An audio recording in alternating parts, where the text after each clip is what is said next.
Good morning ninth class. Last video में हम eukaryotic cell की स्ट्रक्चर को कम्प्लीटली डिस्कस कर चुके हैं। Now we will talk about plasma membrane. Plasma membrane क्या होता है? If we talk about animal cell, then जो आउटर मोस्ट कवरिंग है सेल की उसको हम क्या बोलते हैं? प्लाज्मा मेम्ब्रेन बोलते हैं, ठीक है। बट हम प्लांट सेल की बात करें तो प्लांट सेल में हमने डिस्कस किया आउटर एक और लेयर प्रेजेंट है जिसको हम बोलते हैं सेल वॉल, और सेल वॉल के इनसाइड जो कवर बना हुआ है एक लेयर बनी हुई है उसको प्लाज्मा मेम्ब्रेन बोला गया, ठीक है। हमने पढ़ा था जो प्लाज्मा मेम्ब्रेन है वो सिलेक्टिवली परमिएबल मेम्ब्रेन है। सिलेक्टिवली परमिएबल का मतलब क्या होता है? ये सब्सटेंसेस को सिलेक्ट कर करके सेल के इनसाइड एंट्री देगा और जो सब्सटेंसेस सेल के यूज़ के नहीं है उनको सेल से बाहर निकाल देगा, मीन्स उनकी एग्जिट करा देगा, ठीक है। सो सेल के इनसाइड जो सब्सटेंसेस आएंगे और सेल के बाहर जो सब्सटेंसेस जाएंगे वो किसकी हेल्प से जाएंगे? With the help of plasma membrane. So इसीलिए प्लाज्मा मेम्ब्रेन को सिलेक्टिवली परमिएबल बोल रहे हैं क्योंकि ये कुछ ही सब्सटेंसेस की एंट्री करवाएगा जो यूजफुल होंगे, ओके। सो जो प्लाज्मा मेम्ब्रेन है वो ये मूवमेंट कैसे कर पा रहा है? सब्सटेंसेस को इनर साइड पे ले पा रहा है और सब्सटेंसेस को सेल के बाहर निकाल पा रहा है। इसके लिए प्लाज्मा मेम्ब्रेन 2 टाइप की मूवमेंट शो करता है ताकि वो ट्रांसपोर्ट ऑफ सब्सटेंसेस कर सके। One is diffusion and second is osmosis. Diffusion की बात करें तो देखो, diffusion is movement of substances. कौन से substances? Solid, liquid and gases. So substances की मूवमेंट है from an area of higher concentration. Concentration का मतलब होता है अमाउंट। एक कोई एरिया है जहाँ पे अमाउंट बहुत ज़्यादा है वहाँ से सब्सटेंसेस मूव करते हैं to an area of lower concentration. कहाँ तक मूव करेंगे? जहाँ पे सब्सटेंसेस की अमाउंट कम है, ओके। देखो हम मान लीजिए हमारे पास ये एक एरिया है, इसमें ये ए पार्ट है और एक बी पार्ट है, ठीक है। सो ए पार्ट में सपोज करो 50 मॉलिक्यूल्स हैं कार्बन डाइऑक्साइड गैस के, CO2 जो गैस होती है उसके 50 मॉलिक्यूल्स हैं, ठीक है। इसको थोड़ा बड़ा बनाते हैं। ये एरिया ए, ये एरिया बी, यहाँ पे 50 मॉलिक्यूल्स हैं कार्बन डाइऑक्साइड के और यहाँ 0 मॉलिक्यूल्स हैं कार्बन डाइऑक्साइड की। सो ये जो एरिया है इस एरिया पे CO2 है जो उसकी अमाउंट हाई है। सो जो सब्सटेंसेस है वो अपनी हायर कॉन्सेंट्रेशन मतलब अपने एरिया जहाँ पे उनकी अमाउंट ज़्यादा है वहाँ से कहाँ मूव करेंगे? ऐसे एरिया पे मूव करेंगे जहाँ पे उनकी अमाउंट लो होती है। तो 50 हायर कॉन्सेंट्रेशन वाला एरिया और 0 लोअर कॉन्सेंट्रेशन वाला एरिया। सो यहाँ से सब्सटेंस जो CO2 गैस के मॉलिक्यूल्स है वो धीरे धीरे यहाँ पे ट्रांसपोर्ट होना स्टार्ट हो जाएंगे। और ये ट्रांसपोर्ट कब तक होगा? जब तक दोनों साइड पे इक्वल मॉलिक्यूल्स ना आ जाए। सो इक्वल मॉलिक्यूल्स क्या आएंगे? टोटल हमारे पास 50 मॉलिक्यूल्स थे तो 25 मॉलिक्यूल्स यहाँ, 25 CO2 के मॉलिक्यूल्स यहाँ, तब तक ट्रांसपोर्ट होता रहेगा, ओके।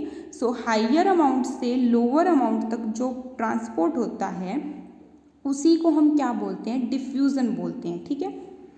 और इसका और एग्जाम्पल देखें तो हम देखो, आपने जो इंसेंस स्टिक होती है ना, अगरबत्ती होती है, उसको आपने रूम के एक कॉर्नर में लगा दिया और एक कॉर्नर में आपने उस इंसेंस स्टिक को लगाया था, लेकिन पूरे रूम में उस इंसेंस स्टिक की, उस अगरबत्ती की जो फ्रेगरेंस है वो आ जाती है। वो कैसे हुआ? क्योंकि इस रूम के इस एरिया में तुमने ये इंसेंस स्टिक लगा दी थी और इस गैस के मॉलिक्यूल्स अपनी हायर कॉन्सेंट्रेशन से इस रूम के हर एक एरिया में चले गए जहाँ पे इनकी अमाउंट कम थी। सो ये जो मूवमेंट हुई है हायर अमाउंट से लोअर अमाउंट तक, ये क्या होती है? डिफ्यूज़न होती है, ओके। नेक्स्ट जो प्रोसेस होती है वो क्या है? ऑस्मोसिस। ये भी डिफ्यूज़न के जैसा ही है, बस कुछ डिफरेंस है। देखो, osmosis is the movement of water particles. जब सिर्फ हम वाटर पार्टिकल्स की मूवमेंट की बात करेंगे across a semi permeable membrane. Semi permeable membrane क्या होते हैं? ये ऐसे कुछ मेम्ब्रेन्स होते हैं जिनके बीच में थोड़े होल्स होंगे और जो कुछ एक साइज के सब्सटेंसेस को अलाउ करेंगे जो इन पोर्स को क्रॉस कर पाएंगे, ठीक है। सो ऐसा मेम्ब्रेन जो सब्सटेंसेस को पास कर सकता है अपने पोर्स से, लेकिन सिर्फ वो हाफ मॉलिक्यूल्स को ही पास करता है, सारे मॉलिक्यूल्स को पास नहीं करता। उस मेम्ब्रेन को क्या बोलते हैं? सेमी परमिएबल, मतलब हाफ मॉलिक्यूल को उसने अलाउ किया है, परमिट दिया है। So osmosis is the movement of water particles across a semi-permeable membrane from higher concentration to lower concentration.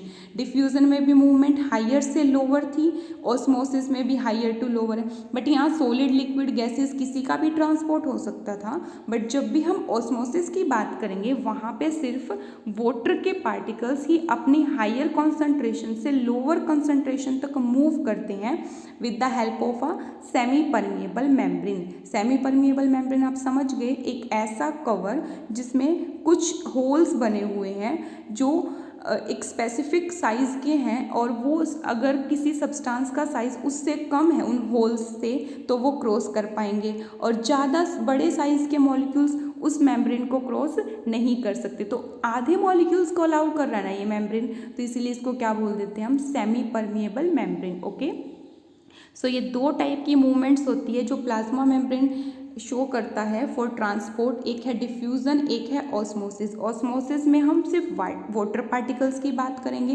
Higher concentration to lower, और डिफ्यूज़न में कोई भी पार्टिकल्स आ सकते हैं, सोल्यूट है, लिक्विड है, गैसेज हैं, ये भी अपने हायर कॉन्सेंट्रेशन से लोअर कॉन्सेंट्रेशन के टूवर्ड्स मूव करते हैं. ओके, सो इस डायग्राम में देख सकते हो आप, ये एक मेम्ब्रेन है बीच में ब्लैक कलर का जिसमें थोड़े थोड़े होल्स हैं, ठीक है, और होल्स होने की वजह से ये वाटर के पार्टिकल्स क्या हैं, इस वाली साइड पे ए साइड से बी साइड पे चले गए, क्योंकि ए साइड में देखो कितने सारे वाटर के मॉलिक्यूल्स हैं, ये बी वाले, ये जो ब्लू कलर में ना ये वाटर के मॉलिक्यूल्स हैं. सो ये वाटर के मॉलिक्यूल्स अपनी हायर कॉन्सेंट्रेशन से लोअर कॉन्सेंट्रेशन, मतलब जहाँ इनकी अमाउंट ज़्यादा थी वहाँ से कम अमाउंट वाले एरिया पे ट्रांसफ़र होगी, और ये क्या होती है, ऑस्मोसिस होती है. ओके.